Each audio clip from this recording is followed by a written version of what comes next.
Proclamação do Evangelho de Jesus Cristo segundo João.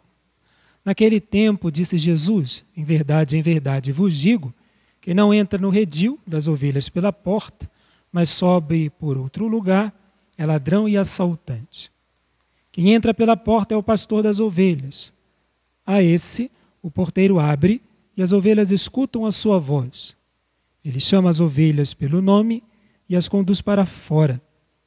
E depois de fazer sair todas as que são suas, caminha à sua frente, e as ovelhas o seguem, porque conhecem a sua voz.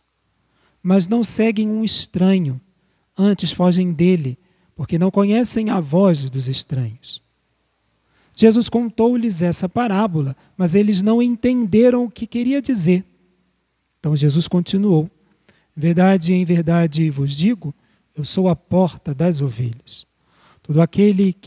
Todos aqueles que vieram antes de mim são ladrões e assaltantes. Mas as ovelhas não os escutaram. Eu sou a porta.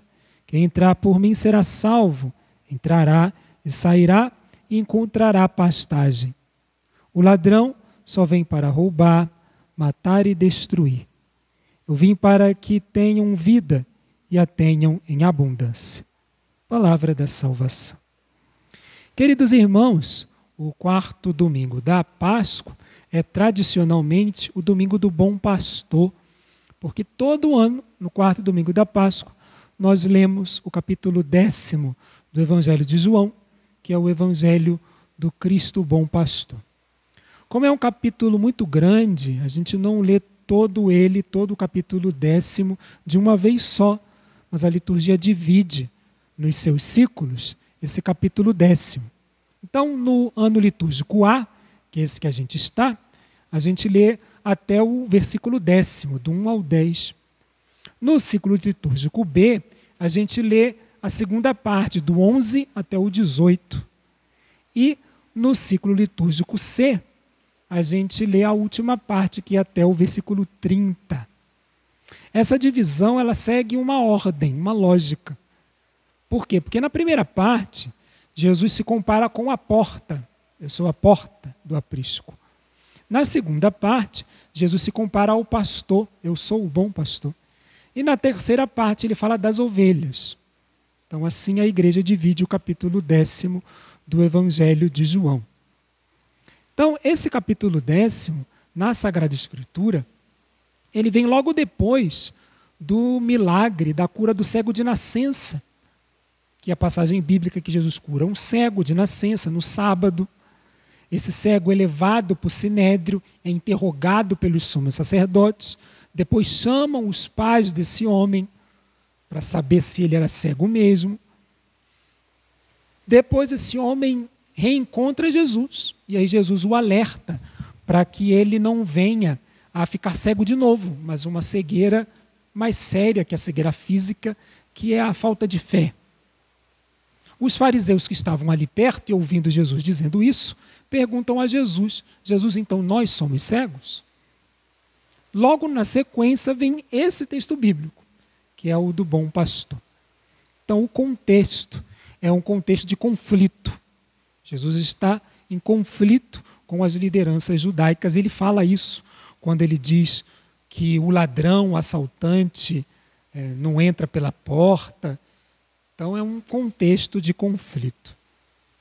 A imagem do pastor é uma imagem que remonta às origens de Israel, porque Israel era originariamente um povo nômade, assim como todos os povos semitas daquela região.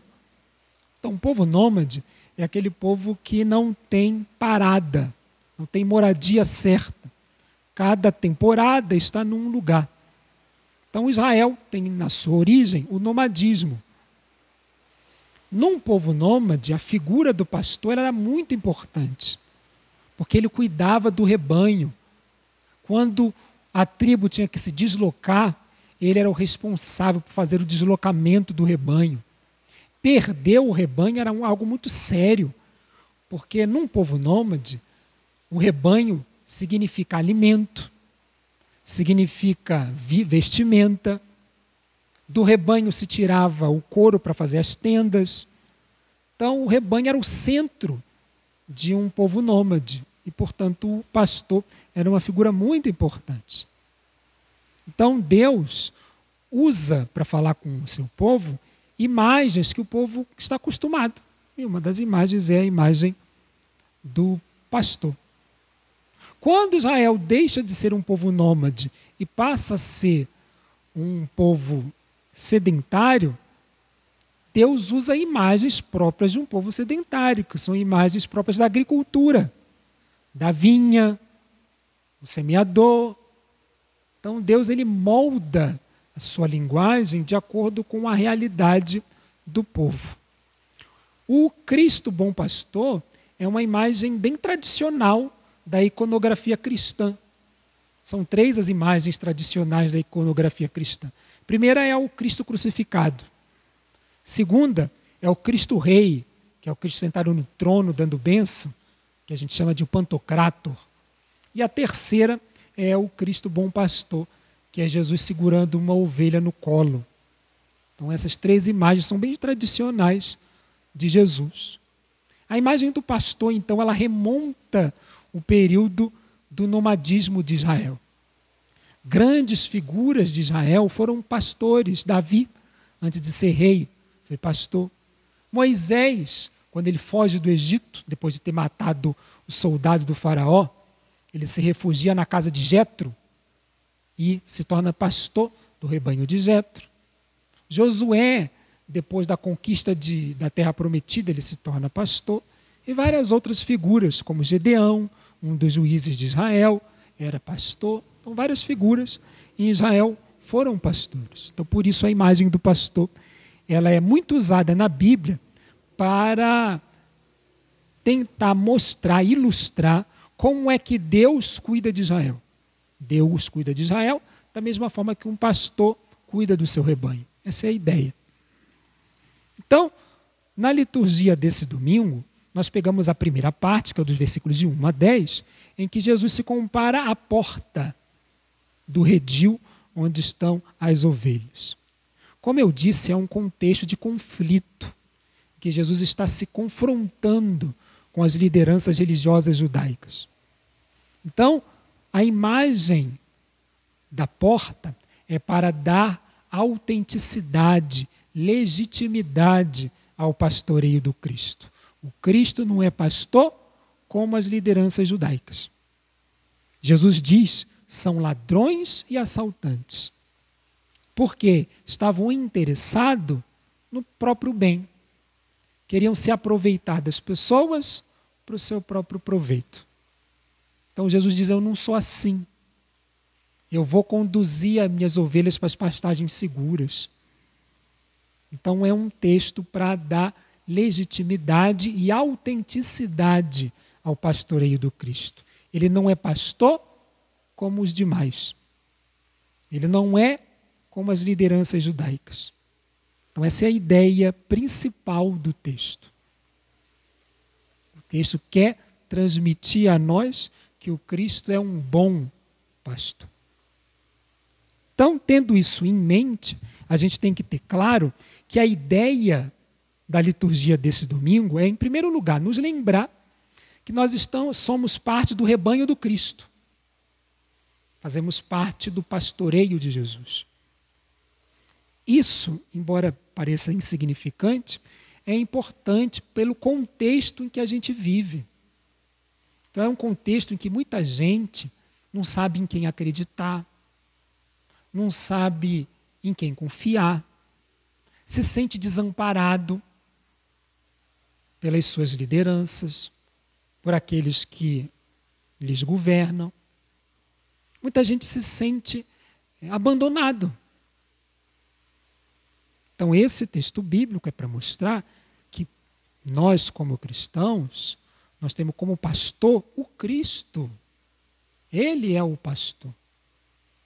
Então essa é a primeira ideia da liturgia de hoje. Nos recordar isso. O Cristo é o nosso pastor.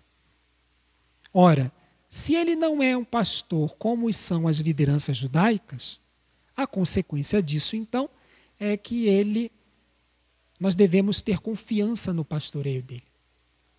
Ele é um pastor bom. O próprio Salmo responsorial desse domingo vai dizer que ele nos leva sobre pastos e campinas verdejantes. Nos leva a descansar. Então, o objetivo da liturgia desse domingo é nos dar esperança. Então, são dias difíceis que a gente vive, muita gente se sente frustrado, desanimado, em dúvida do que vai acontecer, com medo. Então, a liturgia desse domingo é para nos dar esperança. O Senhor é o nosso pastor. Ele nos leva a pastagens seguras. Ele nos leva a descansar. Então, o objetivo é nos dar esperança. Não é para a gente ficar com medo, desesperado. Não é para a gente perder o ânimo. Ele é o nosso pastor. Então, a liturgia desse domingo é para nos dar alento, para que a gente recupere o ânimo. Então, esse momento vai passar.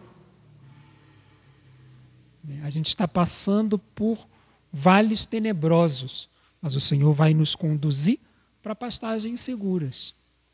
Ele mesmo fala na liturgia de hoje que Ele vai nos conduzir para pastagens seguras. Então, fique calmo, fique tranquilo, confie em Deus, renove sua fé em Deus e confie. O Senhor é o nosso pastor e vai nos conduzir para pastagens verdejantes e seguras. Louvado seja o nosso Senhor Jesus Cristo.